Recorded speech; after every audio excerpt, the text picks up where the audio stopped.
Hey everybody, it's Miss Mac. Oh my gosh. So I made the video yesterday. I uploaded it.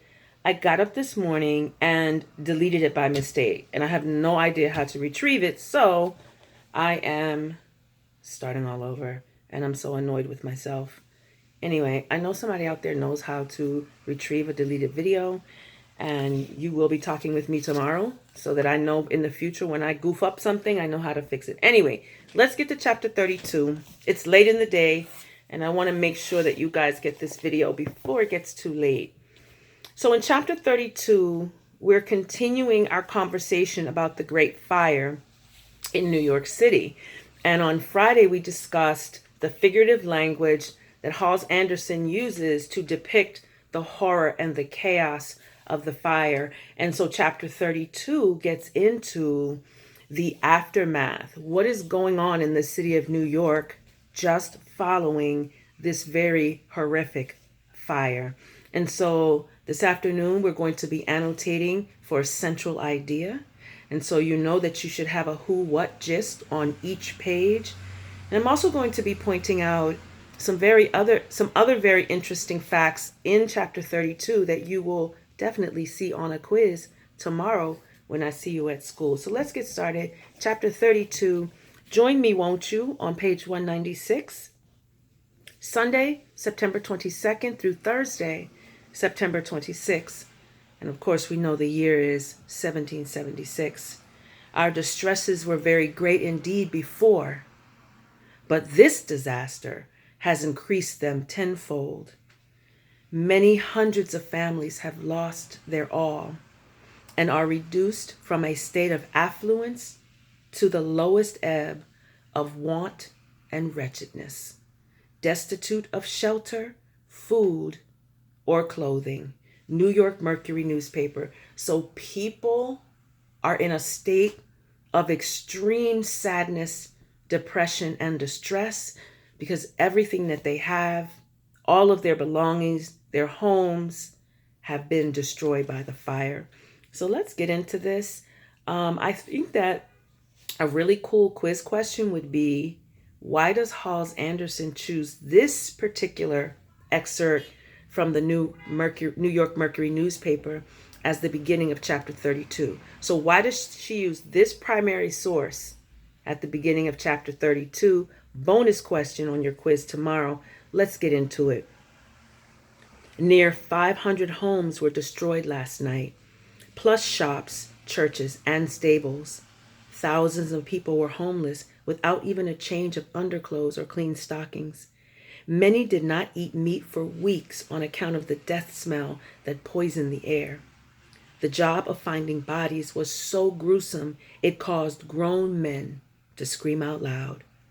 They buried the dead quickly. Folks said the fire started in a low groggery near the Whitehall slip. From there it burned uptown, pushed by a strong wind, devouring Bridge Street, Dock, Stone, Marketville, and Beaver Streets. Then it ran up both sides of Broadway. Almost every building from Broadway to the edge of the North River was in ruins, all the way up to the open field below King's College. They called it the burned over district. So let's start our journey towards central idea by giving me a who what gist on page 196. What are we talking about here? What do you think this chapter is going to be about? Think about let me do something to my computer real quick. Think about the topic of this chapter, because if you know the topic and you can name the topic, it's a lot easier to determine what the central idea is. And remember, central idea is what the article or the chapter or the text is mostly about. What the author wants you to think, feel, or know about the topic by the end of your reading. Let's continue on the top of page 197. God's judgment on the British, whispered the patriots. Rebel sabotage, shouted the loyalists. Most figured the Americans wanted New York burned to the ground to leave the British without shelter.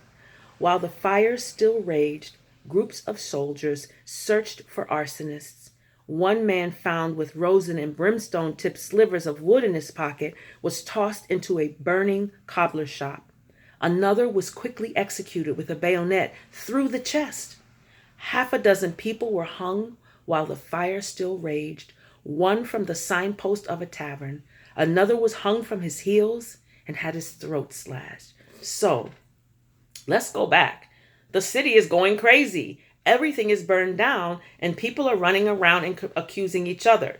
The Patriots feel that the British burned down everything, and the British feel that the Patriots have burned down everything. Now remember, the British have now invaded New York.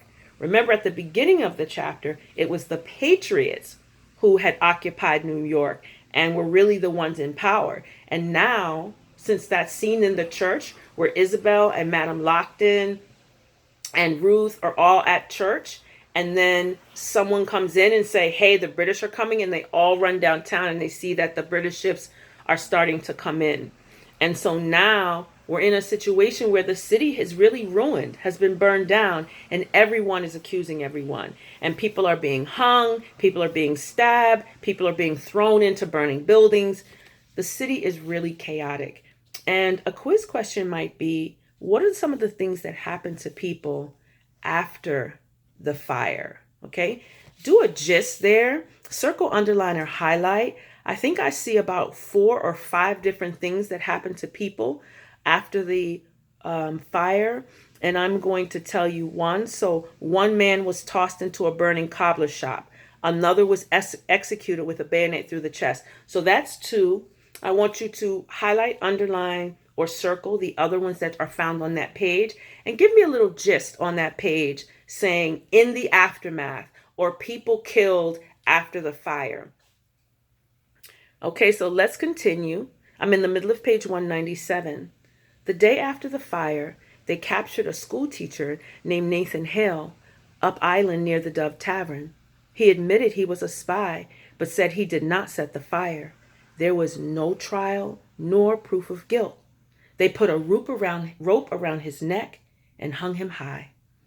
Folks talked about a pretty speech he gave afore they kicked the stool away from his feet. He said he was sorry that he could not die, that he could only die one time for his country. The lobsterbacks laughed at that. So here's another example of someone who's considered a traitor. Remember that name, Nathan Hale, a school teacher just like me, who was accused of setting the fire. No proof, no trial, and yet he was hung at a tavern. So remember that. You're going to see the name Nathan Hale on a quiz. I coughed up mouthfuls of soot for days. My eyes felt crusted with embers. No matter how much I rubbed them or rinsed them with clean water, they remained swole up, red, and hard to see out of. I was lucky. I was not killed nor burnt. I had not even twisted an ankle running from the flames. All I lost in the confusion was Ruth's doll. All I had lost was everything. Guys, this is like really tragic and very beautifully expressed by Isabel. Highlight, underlined, or circle those 2 sentences that I just read, and give me a gist for what you think that means when she says, on the one hand, she wasn't killed or burned. She's grateful for that. She didn't even twist an ankle when she's running out of the fire and trying to save Lady Seymour. She says, all that I lost in the confusion was Ruth's doll. And then in the next sentence, she says, all I had lost was everything. Give me a gist for what you think that means, and be ready to respond to that question with evidence on your quiz tomorrow. Let's continue. My bees swarmed back into my brain pan. They hummed so loud I need not ponder on the baby doll. The burned over district looked like the inside of me. It was hard to tell where one stopped and the other started.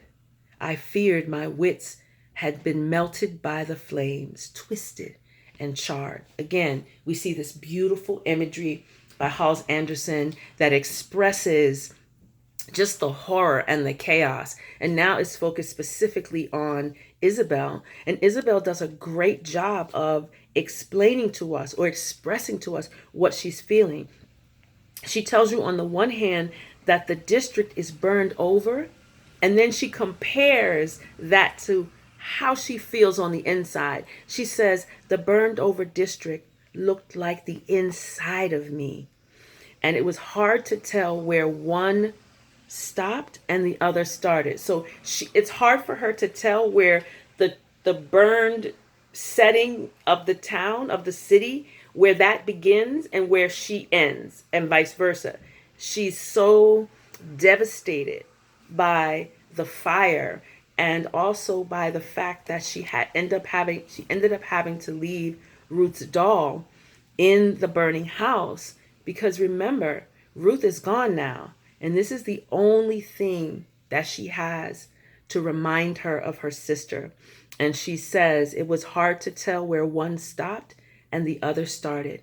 I feared my wits had been melted by the flames, twisted and charged. Beautiful, beautiful metaphors here, where she's comparing how burnt and ruined the city is with how she feels inside. Really beautiful metaphor there. Guys, you may see that again. Make sure that you highlight, underline, or circle.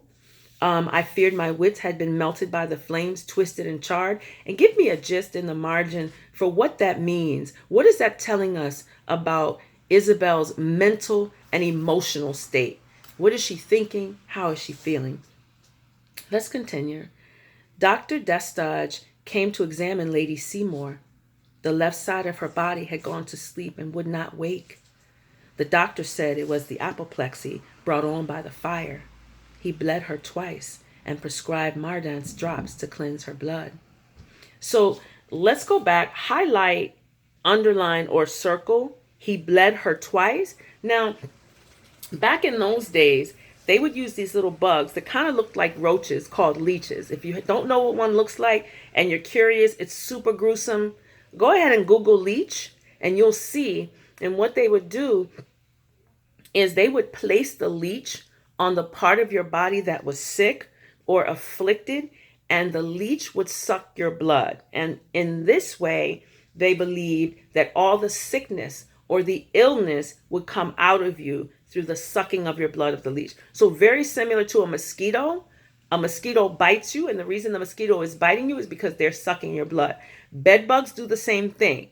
They put something on you to numb you, and then they suck your blood until they're full, and then they go on about their business. So these leeches were used by many doctors in the 18th century when this story takes place to bleed or to suck the blood or the sickness out of someone. And so that's what they're talking about when they say he bled her twice. Let's continue. Third paragraph, page 198. Master Lockton insisted his aunt should recover in the bedchamber he shared with his wife. Madame was not pleased with the arrangement, but said nothing for a change. She visited the ruins of the Seymour house daily, waiting for them to cool enough so that she could poke through the ash with a hoe in search of coin or melted silver. Shady boots, Miss Lockton, shady boots. So highlight, underline, or circle where it says that Madame Lockton visited the ruins, waiting for everything to cool so she could poke through and look for valuable things. And give me a gist about what this reveals about Mrs. Lockton. What kind of person is Mrs. Lockton? I want to see that gist when I pop by on Monday with my clipboard. Lady Seymour called me to her bedside when she regained her senses. She tried to thank me, but the affliction pulled at her mouth and made it hard to figure her words. I gave her the portrait of the yellow-haired man and the letters that I had stuffed in my pocket as we fled. She studied them close with her good eye. Then she sobbed with both her eyes overran with tears. Madame bade me leave the room. To bade is to ask, or in this case, to command. So Madame is asking Isabel or commanding Isabel to leave the room and leave Lady Lockton alone. I also think it's super interesting that Mr. Lockton is bringing Lady Seymour, his aunt, to his own bedroom to share the bedroom with he and his wife as she recovers. Really interesting. Really, really interesting. Let's continue. Last two paragraphs on page 198, guys, and then we'll wrap it up. By the third day after the fire, the locked-in house was packed tighter than a barrel of salt cod and smelled worse. We had been invaded again. Many of the rebel houses that were occupied by the British Army had burned to the ground. Soldiers found themselves as homeless as regular folk, so their commanders ordered that anyone with an undamaged home share it with the men. Again, we're talking about these things that are happening as a result of the fire, cause and effect. So we had the fire. One of the effects is that the British were accusing the Patriots. The Patriots were accusing the British. Many people were hung or thrown into burning houses because they felt that they had something to do with or responsible for the fire. And here's another thing that is a result of the fire, and that is the British soldiers started moving into and moving in on families whose homes were not destroyed by the fire. Remember that. We wound up with 11 fellows from Kent sleeping 3 to a bedchamber and using the second floor drawing room as their common area for dining and conversating. The master and madam moved their bedchamber to the downstairs front parlor and gave the library over to Colonel Hawkins, a high-ranking officer whose favor Lockton sought. Highlight, underline, or circle favor Lockton sought, and give me a gist as to what you think that means. What do you think that means when it says that Mr. Lockton sought the favor of Colonel Hawkins? The cellar was turned into a barracks for 5 soldiers who had their wives with them. This was the Lord's blessing on me because the women were used to cooking and cleaning for the men's regiment. The new boss lady in the kitchen was named Sarah, a black-haired gal with a baby on her belly. She was not a friendly sort, none of them were, but she did not call me names nor seem inclined to hand out beatings. I did miss Becky Berry more than I thought possible. It was odd sleeping in the cellar with strangers. They sure did snore. The women as bad as the men. Their bodies gave off noxious odors too, gases so strong they made my eyes water. The night of the first frost, I woke up to a soldier pulling off my blanket. Kind of shady. I lay in the dark, fists clenched and teeth sharp, thinking he meant to do me harm. He did not.